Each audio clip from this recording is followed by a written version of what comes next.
नमस्ते, आप सभी को शुभोदय। आज हम 9वीं कक्षा का दूसरा पाठ, इस पाठ का नाम गाने वाली चिड़िया। इस पाठ का नाम क्या है? गाने वाली चिड़िया। यह पाठ होने के कारण मैं इस पाठ को श्याम पट पर ना लिख सकता हूं, इसलिए मैं पाठ्य पुस्तक के द्वारा यह पाठ पढ़ूंगा और आपको समझाऊंगा। ध्यान से समझिए और सुनिए। गाने वाली चिड़िया। एक राजा था, वह बहुत ही सुंदर महल में रहता था। एक राजा था, वह बहुत ही सुंदर महल में रहता था। उसे अपने महल पर बहुत गर्व था। उस राजा को अपने महल पर बहुत ही गर्व था। वह समझता कि दुनिया में मेरे जैसा महल, यानी उसके महल जैसा दूसरा कोई महल नहीं है। संसार के कोने कोने से यात्री महल देखने आते थे। संसार के कोने कोने से यात्री महल देखने आते थे। किसका महल? राजा का सुंदर महल देखने आते थे। कौन? यात्री लोग। यात्रियों ने अपने यात्रा वर्णन में महल की सुंदरता के बारे में कई बातें लिखी। इस महल के बारे में यात्रियों ने अपने यात्रा वर्णन के पुस्तकों में कई सारी बातें लिखी थी। उन्होंने एक गाने वाली चिड़िया के बारे में भी लिखा था। इस महल के अलावा कुछ यात्रियों ने एक गाने वाली चिड़िया के बारे में भी उस यात्रा वर्णन के पुस्तक में लिखा था। यह चिड़िया महल के पास वाले जंगल में रहती थी और बहुत मधुर स्वर में गाती थी। उस चिड़िया महल के, राजा के सुंदर महल के पास वाले जंगल में रहती थी और मधुर स्वर में गाती थी। किस स्वर में? मधुर स्वर में गाती थी। राजा ने इस चिड़िया को कभी नहीं देखा था। राजा ने इस चिड़िया को कभी नहीं देखा था। यात्रियों द्वारा लिखे गए यात्रा वर्णन पढ़ने से राजा को चिड़िया के बारे में पता चला।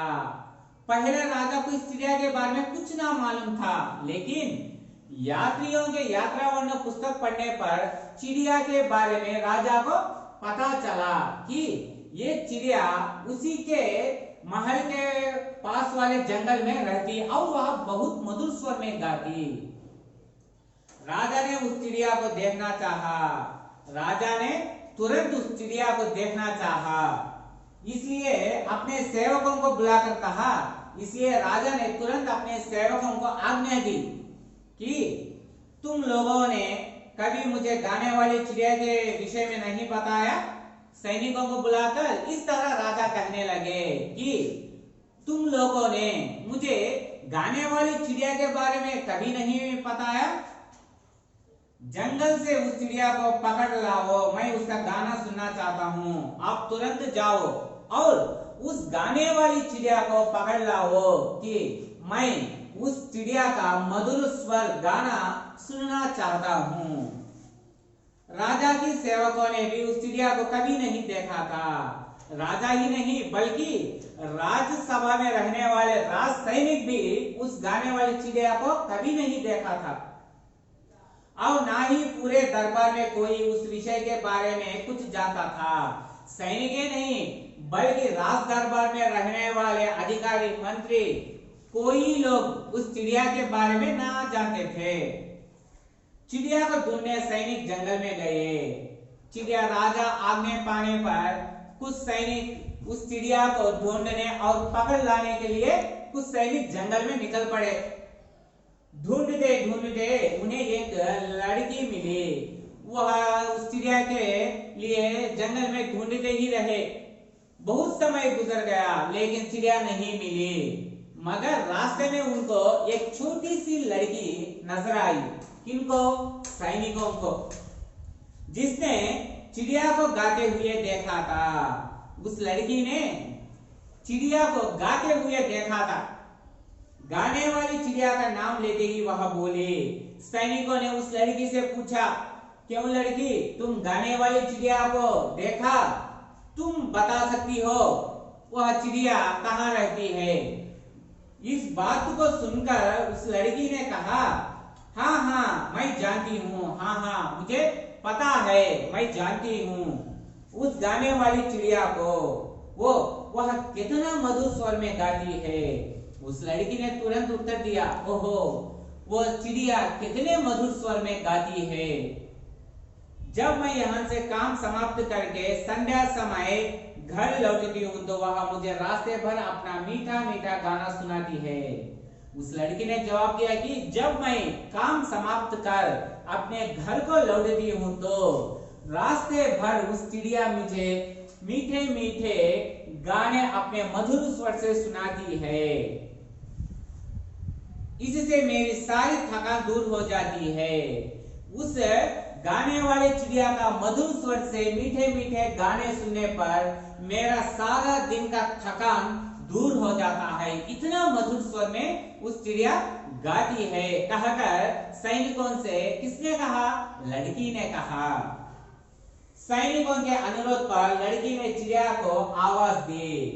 यह सुनकर सैनिकों ने उस लड़की से कहा, जरा आप उस चिड़िया को आवाज दो, हम देखना चाहते हैं कि वह कितने मधुर स्वर में गाती है।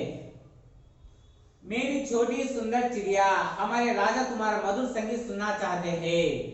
क्या तुम उन्हें अपना गाना सुनाओगी?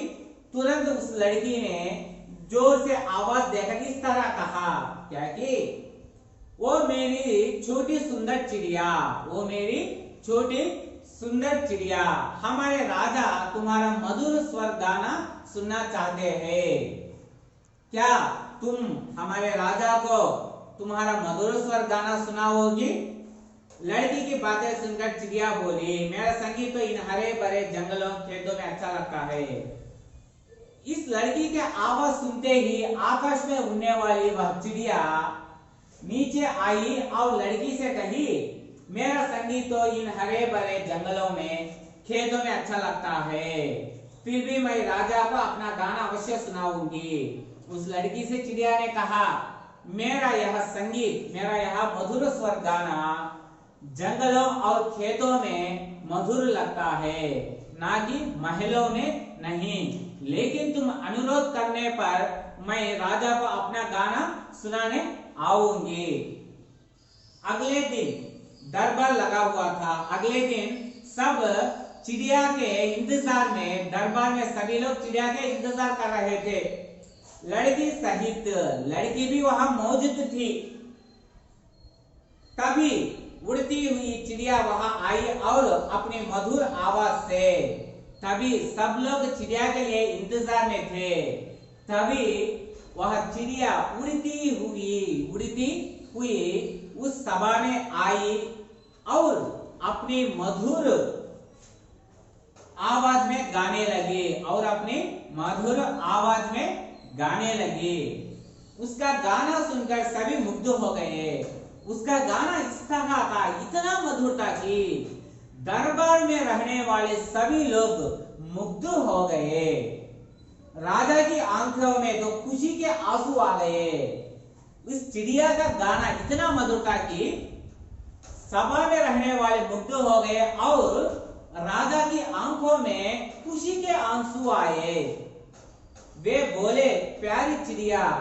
तो राजा ने उस चिड़िया को इस तरह प्रेम से कहा, प्यारी चिड़िया, तुम यही हमारे पास रहो, तुम हमेशा हमारे पास ही रहो। तुम जो मांगोगी वह तुम्हें मिलेगा। चिड़िया बोली। महाराज ने चिड़िया से वो कहा कि तुम जो मांगोगी हमें मंजूर है, तुम जो चाहोगी वह आपको मिलेगा। इस बातें सुनकर चिड़िया महाराज से इस तरह कहती है, महाराज मैं आपके पास रहूंगी, महाराज मैं आपके पास रहूंगी। मैंने आपकी आंखों में खुशी के आंसू जो देखे हैं, क्योंकि मैंने आपकी आंखों में खुशी के आंसू देखे हैं। चिड़िया के लिए सोने का पिंजरा बनवाया गया। चिड़िया महाराज से कही, मैं आपके पास रहूंगी क्योंकि आपके आंखों में खुशी के आंसू जो मैंने देखे हैं, इसलिए मैं आपके पास रहूंगी, कहा। तुरंत महाराजा ने चिड़िया के लिए एक सुंदर सा सोने का पिंजरा बनवाया। ये सोने का सुंदर पिंजरा बनवाया। जिस किसी चीज की वह इच्छा करती, राजा उसे पूरा करता। जो भी चीज की इच्छा चिड़िया करती, राजा तुरंत उसे पूरा करते। सारे राज्य में उस चिड़िया के संगीत की धूम मच गई। राज दरबार में नहीं, उस राज्य में सारे कोने कोने में इस चिड़िया का धूम मच गई। एक दिन चिड़िया को खेतों में मेहनत करने वाले किसानों की याद आई। इस तरह थोड़े दिन गुजरते गए, लेकिन अचानक एक दिन चिड़िया को खेतों में काम करने वाले किसानों की याद आई। उन सबसे मिलने वह खेतों की ओर निकल पड़ी। किसानों की याद आने से ही चिड़िया किसी को ना बताए वह उन सबसे मिलने खेतों की ओर निकल पड़ी। चिड़िया खेतों की ओर निकल पड़ी, किससे मिलने? किसानों और मजदूरों से मिलने। जब राजा को चिड़िया दिखाई नहीं दी, कुछ समय बाद राजा उस चिड़िया को देखने आए थे। आने पर वह क्या था? खाली पिंजरा था, ना चिड़िया कोई नहीं था, खाली पिंजरा था।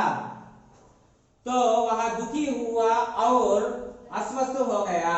इस चिड़िया के बारे में सोचते सोचते वह दुखी हुआ और एक दिन अस्वस्थ हो गया, यानी बीमार पड़ गया।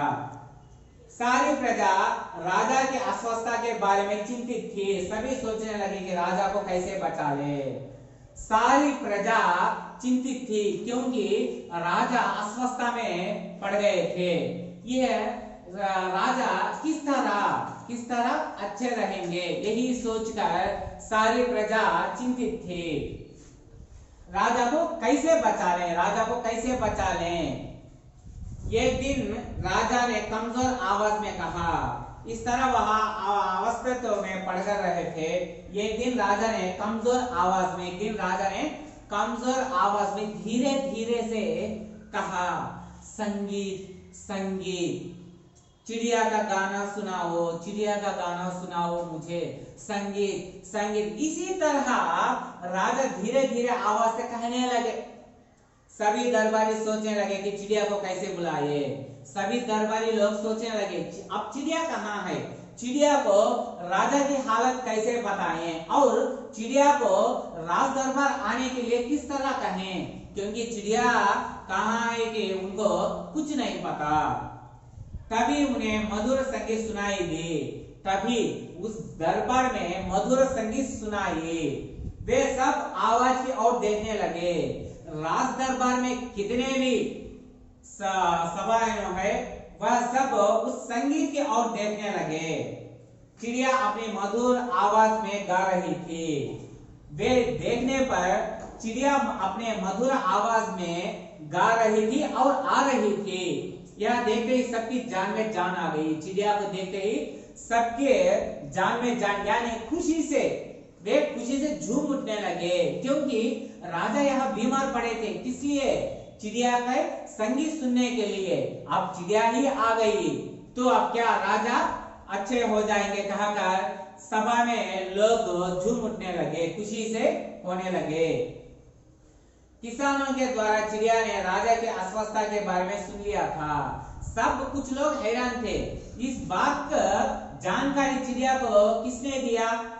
कहने पर चिड़िया ने बताया कि मुझे किसानों के द्वारा राजा की इस हालत का पता चला है। तुरंत वह राजा को अपना संगीत सुनाने आ पहुंची, इसलिए मैं तुरंत अपना संगीत राजा को सुनाने आ पहुंची हूँ। जैसे जैसे वह गाना गाती वैसे वैसे राजा की अस्वस्थता दूर होती। चिड़िया जैसे जैसे गाना गाने लगी, राजा की अस्वस्थता वैसे वैसे दूर होने लगी, यानी बीमारी कम होने लगी। धीरे धीरे राजा स्वस्थ हो गए। कुछ समय बाद धीरे धीरे राजा स्वस्थ बन गए। वे चिड़िया से बोले, प्यारी चिड़िया मेरे पास लौट आओ। वे चिड़िया से बोले कि तुम मेरे पास लौट आओ, तुम कहाँ ना जाओ, मेरे पास ही हमेशा रहो। मैं तुम्हें हमेशा राजमहल में रखूंगा, मैं तुम्हें हमेशा राजमहल में अपने पास ही रखूंगा, तुमको कोई ना कष्ट दूंगा। चिड़िया बोली, नहीं महाराज। चिड़िया बोली, नहीं महाराज, मुझे अपना संगीत मेहनत करने वालों को भी सुनाना है। मुझे अपना संगीत आपको ही नहीं बल्कि मुख्य से मेहनत करने वालों को सुनाना है। मैं हर दिन यहाँ आऊंगी, आपको भी अपना संगीत सुनाऊंगी। मैं हर दिन आपके पास आऊंगी और अपना मधुर स्वर आपको सुनाऊंगी। चिड़िया की बातों ने राजा पर गहरा असर डाला। राजा ने कहा, वाह, तुम महान हो चिड़िया, तुम मजदूरों और किसानों के लिए राजमहल का सुख त्याग कर सकती हो।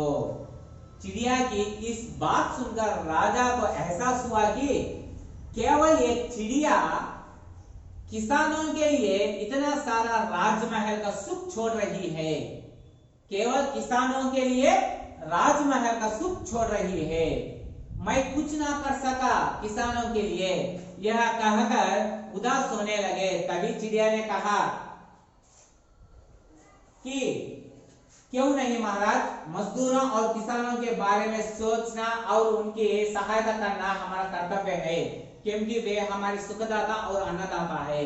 राजा ने बड़े दुख से कहा, तुम एक चिड़िया होने के कारण इतना सारा त्याग कर सकती हो, इतना सारा त्याग कर सकती हो, मैं राजा होने के नाते मैं कुछ ना कर पाया।